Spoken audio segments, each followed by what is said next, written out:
చిన్నమ్మలు ఏమైందిరా అట్లా కూర్చున్నావు? ఏం కావాలి నీకు?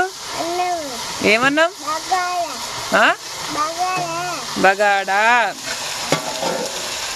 మా చిన్నమ్మలకి అయితే కౌసు పెట్టట్లేదు. ఇదేనారా? ఇదేనా? ఇదెవరికి? ఇదెవరికి?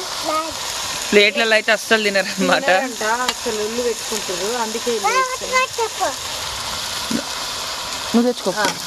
ఇల్లు వేసిన దానికి ఇదో పెద్ద పట్టుకొస్తుంది. తిన్నాక రాకు, కాలుతుంది. ఓ ఇంక తినంటే ఏది అక్కది ఇతే గిలనంటే కొంచెం అక్క. ఇగో తింటుండ అల్లుడు.